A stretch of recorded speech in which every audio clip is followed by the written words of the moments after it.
ever signed.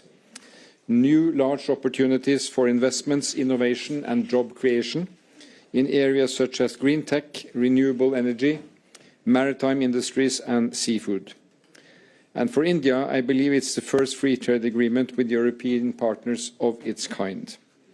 But we are also moving forward in other areas. We are now elevating our relationship to a green strategic partnership, which gives us the foundation to work on knowledge, resources and ambitions for the green transition, where we depend on succeeding, both of us.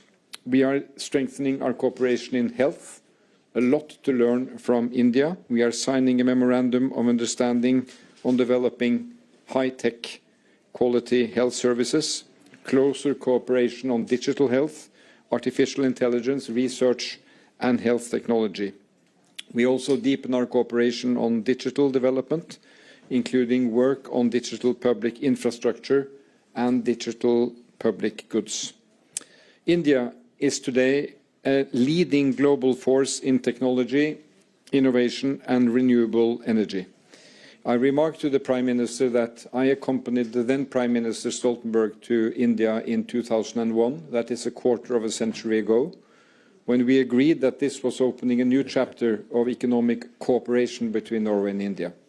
Today, we move yet another step forward with great substance and great ambition. Norway and India do not always see eye to eye on all issues. Nobody does. And we are both respectful democracies who handle those issues in ways that live up to democratic standards. But what unites us today, Prime Minister, is more important: a belief that cooperation delivers better results than unilateralism and isolation, especially when it comes to global challenges. We have to stand up against those who weaponize diplomacy, who weaponize trade, and who weaponize technology.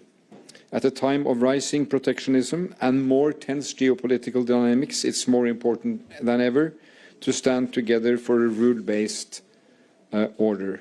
And we have been able today to discuss some of the major issues confronting us, such as the war in Ukraine and such as the war in the Middle East. And I appreciate this direct contact between diplomats in Norway and India in handling and addressing these issues. So, Prime Minister Modi, a warm welcome to Norway. The floor is yours. Thank you. Thank you. Norway की यात्रा करके मुझे बहुत खुशी हो रही है। यह देश नेचर और ह्यूमन प्रोग्रेस के बीच हार्मनी का एक सुंदर उदाहरण है। सबसे पहले मैं प्रधानमंत्री जी का इस आत्मीयता भरे स्वागत के लिए हृदय से आभार व्यक्त करता हूं। और कल नॉर्वे के कॉन्स्टिट्यूशन डे के महत्वपूर्ण अवसर पर मैं विश्व के सबसे बड़े लोकतंत्र की ओर से नॉर्वे जैसे सुदृढ़ और जीवंत लोकतंत्र की यहां की जनता को हार्दिक शुभकामनाएं देता हूं। मैं पिछले वर्ष नॉर्वे आने वाला था, लेकिन पहलगाम में हुए आतंकी हमले के कारण वह यात्रा स्थगित करनी पड़ी। उस कठिन समय में नॉर्वे ने आतंकवाद के विरुद्ध भारत के साथ मजबूती से खड़े होकर सच्ची मित्रता का परिचय दिया। आज जब मैं नॉर्वे आया हूं तो मैं इस सॉलिडेरिटी के लिए हृदय से आभार व्यक्त करता हूं। फ्रेंड्स, आज विश्व एक अस्थिरता और अनिश्चितता के दौर से गुजर रहा है। यूक्रेन हो या वेस्ट एशिया, दुनिया के कई हिस्सों में संघर्ष की स्थिति बनी हुई है। ऐसे में भारत और यूरोप अपने संबंधों के एक नए स्वर्णिम युग में प्रवेश कर रहे हैं। पिछले वर्ष भारत और यूरोपियन फ्री ट्रेड एसोसिएशन के एक ऐतिहासिक trade and economic partnership agreement लागू किया। यह एग्रीमेंट भारत और नॉर्वे के बीच शेयर्ड प्रोग्रेस और प्रॉस्पेरिटी सुनिश्चित करने का ब्लूप्रिंट है। इस एग्रीमेंट में अगले 15 वर्ष में भारत में $100 बिलियन इन्वेस्टमेंट और 1 मिलियन जॉब्स क्रिएट करने का लक्ष्य है। आज हम दोनों ने इस एग्रीमेंट के प्रॉमिस को आउटकम्स में बदलने के लिए कई महत्वपूर्ण निर्णय लिए हैं। फ्रेंड, आज हम भारत नॉर्वे संबंधों को एक ग्रीन स्ट्रेटेजिक पार्टनरशिप का स्वरूप दे रहे हैं। इस स्ट्रेटेजिक पार्टनरशिप से क्लीन एनर्जी से लेकर क्लाइमेट रेजिलियंस, ब्लू इकोनॉमी, उससे लेकर के ग्रीन शिपिंग, हर क्षेत्र में भारत की स्केल, स्पीड और टैलेंट को नॉर्वे की टेक्नोलॉजी और कैपिटल के साथ जोड़कर हमारी कंपनीज ग्लोबल सॉल्यूशंस डेवलप करेगी। फ्रेंड्स, रिसर्च, एजुकेशन और इनोवेशन भी हमारे संबंधों के मजबूत पिलर्स बने हैं। आज हमने सस्टेनेबिलिटी, ओशन एनर्जी, जियोलॉजी और हेल्थ जैसे क्षेत्रों में रिसर्च कोऑपरेशन बढ़ाने पर सहमति बनाई।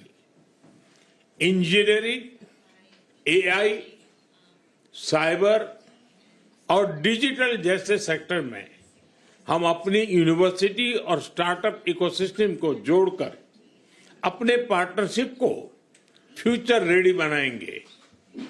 स्किल डेवलपमेंट और टैलेंट मोबिलिटी में भी हमारा सहयोग और व्यापक होने जा रहा है। फ्रेंड्स, नॉर्वे आर्कटिक रीजन का एक महत्वपूर्ण देश है।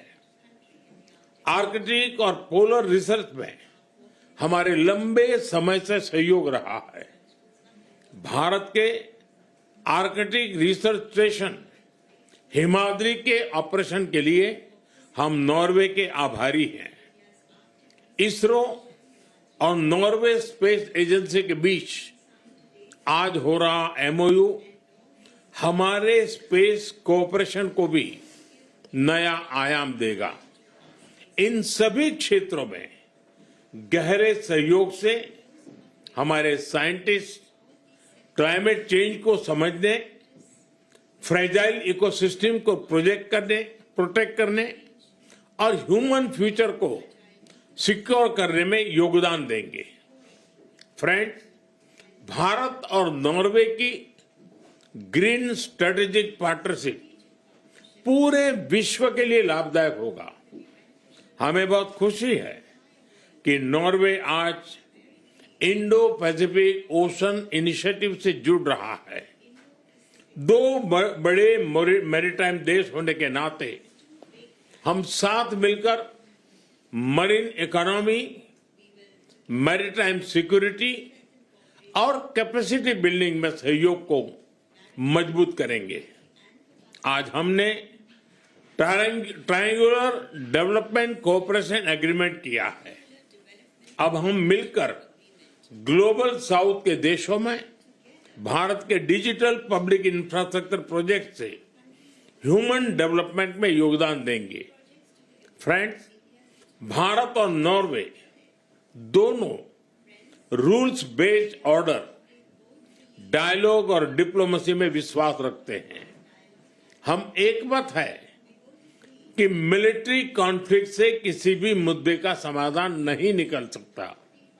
यूक्रेन हो या पश्चिमी एशिया, हम संघर्ष की शीघ्र समाप्ति और शांति के हर प्रयास के समर्थन करते हैं और समर्थन करते रहेंगे। हम इस बात पर भी एकमत है कि बढ़ते हुए ग्लोबल चैलेंजेस के समाधान के लिए ग्लोबल इंस्टीट्यूशंस का रिफॉर्म अनिवार्य है और टेररिज्म के हर रूप को जड़ से समाप्त करना हमारी साझी प्रतिबद्धता है। एक्सेलेंसी, आर्कटिक से आउटर स्पेस तक, ग्रीन शिपिंग से ब्लू इकोनॉमी तक, एनर्जी सिक्योरिटी से लेकर फूड सिक्योरिटी तक हमारा सहयोग नए फ्रंटियर्स को छू रहा है। आइए हम अपनी ग्रीन स्ट्रेटेजिक पार्टनरशिप के माध्यम से एक ट्रस्टेड, फ्यूचरिस्टिक और लॉन्ग टर्म पार्टनरशिप का नया अध्याय लिखें। आपका बहुत बहुत धन्यवाद।